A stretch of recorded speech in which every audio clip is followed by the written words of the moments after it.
ছোটবেলার সেই স্মৃতিটা মনে পড়ে গেল। বন্ধুরা দেখতেই পাচ্ছেন শাক উঠাতে এসেছি, চারপাশে পানি চলে আসছে, পুরো ছাম একদম পানিতে ডুবে যাবে। তো শাক উঠাইতে চলে আসছি, অনেক মজা লাগছে আজকে আমার। তো শাক উঠিয়ে নিয়ে গিয়ে ভাজি করে ভাত খাবো। তো দেখতেই পাচ্ছেন কত মোটা মোটা শাকগুলো। এই শাকগুলো ছোটোবেলায় উঠাতাম, বান্ধবীদের সঙ্গে শাক তুলতে যেতাম। সন্ধ্যা হয়ে যেত, তবুও আমার বাসায় যেতে ইচ্ছা করতো না। শুধু বলতাম যে আরেকটু তুলি, কারণ শাক তুলে যাবার সময়ই শাক আরও ভালো শাক পেতাম। তো এইরকমই ব্যাপার ছিল। তো শাক উঠাচ্ছিলাম আর সেই স্মৃতিগুলো মনে পড়ে যাচ্ছিল, ছোটোবেলার সেই স্মৃতিগুলো।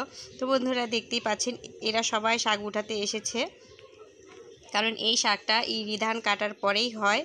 এখন যে পানি এসে ডুবে যাবে আর এই শাকটাকে আর পাওয়া যাবে না। তো অনেক মজা। এই আপা আমাকে শাকগুলো উঠিয়ে দিচ্ছিল, ওরা ভালো শাক উঠাইতে পারে। তো ও 2-3 বার উঠিয়ে দিল, হয়ে গেল। তো ব্যাগ ভরে নিয়ে চলে যাচ্ছিলাম। আর ধানের ক্ষেতের মধ্যে আমি রাসেল ভাইপার সাপ আছে কিনা একটু দেখছিলাম। তো যাই হোক, আমি ক্ষেতের মধ্যে কোনো সাপ দেখতে পাইনি। তো অবাক কাণ্ড, বাসায় এসে দেখি যে সাপ বেরিয়েছে। তো আমার হাজব্যান্ড একটা লাঠি দিয়ে সাপটাকে মারছিল, লাঠিটা আমি এনে দিলাম। তো লাঠিটা বড় ছিল, ভেঙে গেছে মাঝখান দিয়ে। সাপটাকে মারা হয়ে এসেছে, এখন মানে কোনোভাবেই সাপটা মরছিল না। তো আমি বললাম যে আগুন দিয়ে পুড়িয়ে দাও। তো যাই হোক, আমি একটু জাবা জঙ্গল এনে দিলাম, গ্যাস লাইট দিলাম, আমার বর সাপটাকে পুড়িয়ে দিচ্ছে।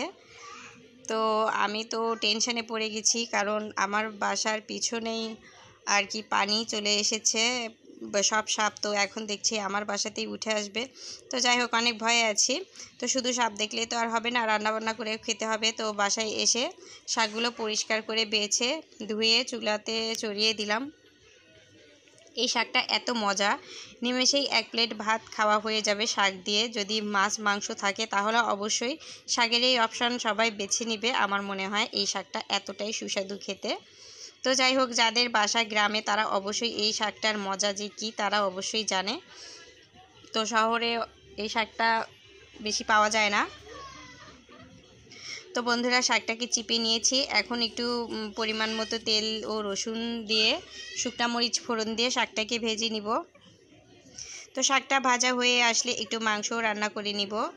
ঝটপট মাংসটা রান্না করব একদম 15 মিনিটে, কারণ একদমই সময় নেই, হাতে অনেক কাজ। ভিডিওগুলো করি, অনেক সময় থাকেই না। তো এত কষ্টের মাঝে ভিডিওগুলো করি, আশা করি বন্ধুরা তোমাদের ভালো লাগবে।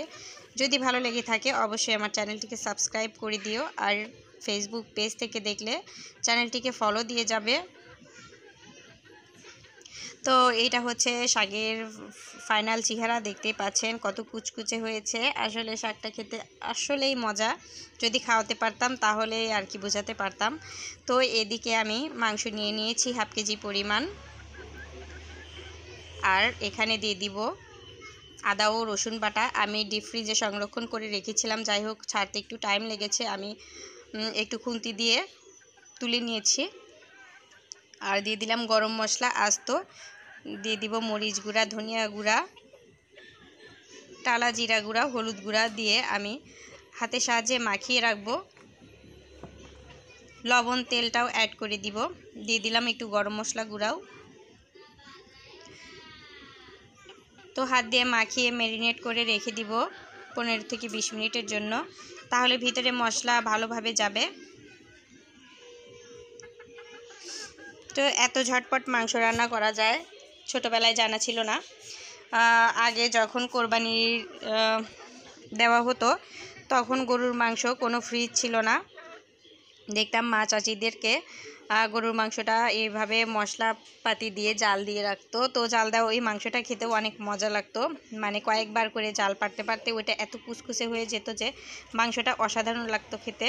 তো বন্ধুরা, আমার মাংসটাও হয়ে এসেছে। তো আমি 15 মিনিটে মাংসটা রান্না করে ফেলেছি, 6 থেকে 7টি সিটি দিয়েছি, তাহলে ভালোভাবে মাংসটা নরম হয়ে আসে।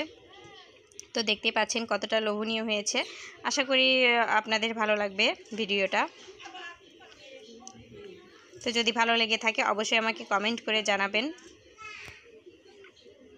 সবাই ভালো থাকবেন, সুস্থ থাকবেন। আল্লাহ হাফেজ।